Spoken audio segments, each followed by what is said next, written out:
If you've watched the recent Disney remake of Pinocchio and you were sad and just distraught by that film, don't worry, there is hope. In Guillermo del Toro's Netflix original Pokemon.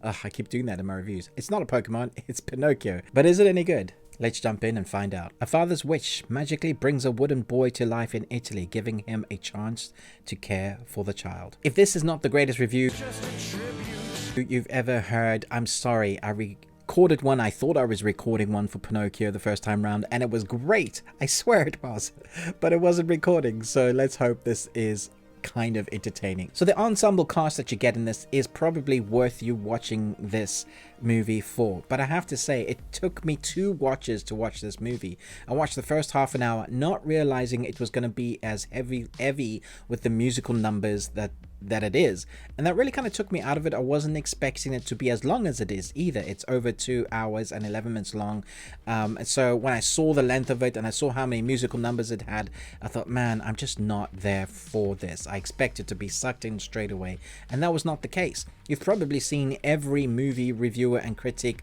praising this as the best animated or stop motion film they've ever seen.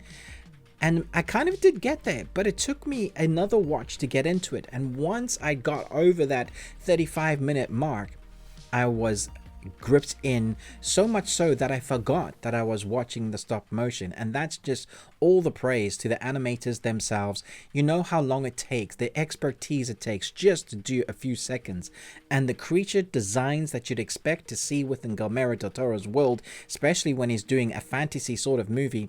The way they design that into the animated puppets here, or the way that things move, and the way that fantasy is incorporated is so world transcending that you forget that you're watching puppets. So after that 35-minute mark, once I'd adjusted my mindset as to what it was, then I didn't mind the musical numbers, and they were fine. I didn't think they were brilliant, but what works best in this is that animation with the incredible voice cast. So Gregory Mann, Ewan McGregor, Ron Perlman, Finn Wolfhard, Kate Blanchett, Tim Blake Nelson, Tilda Swinton, John Turturro, Christopher Waltz, to name but a few. The cast, the ensemble cast in this is incredible and worth listening to. Their expertise in their voice work and their acting shines through in the characters that they are given.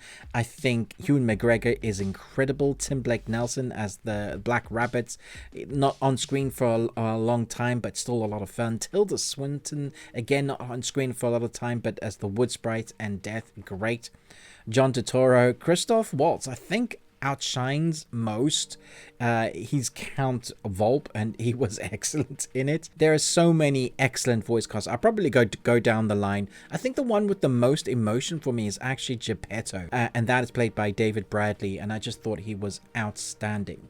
So there are these emotional beats that I wasn't expecting, but the story goes places that you're probably not going to expect it to go to, like giving Geppetto a background story. We've not really seen it done that way, and that's what makes this fresh and new. At the beginning of that first half now, with the musical numbers, I was thinking, I've seen all this before. I wanted something new and different. I know it's stop motion, but I still wanted something different. Once you get past that initial beginning of things you've seen before, then it starts going into the realm of where's this going? This is quite dark. Helping Geppetto to understand what sadness and loss is, and you see that in the story, him going through that. Also at the time during war, I think it's 1920s-ish, there's a certain character that I won't mention that is around at this time that you get to see play a little bit part of the story. Now, of course, it is very much Pinocchio. You still get like the whale moments, all those kind of Pinocchio moments from the Pinocchio story, you know, the carnival, all of that is in there, but I guess it's put in a way that's more realistic, as realistic as you can be when you have a talking cricket and everybody understands the talking cricket. But it's more realistic as in you go through loss because of a war that we know of, and the characters feel much more realistic. There's a nice little side story with a character that Pinocchio meets that has a lot of heart to it. It's not a very long story.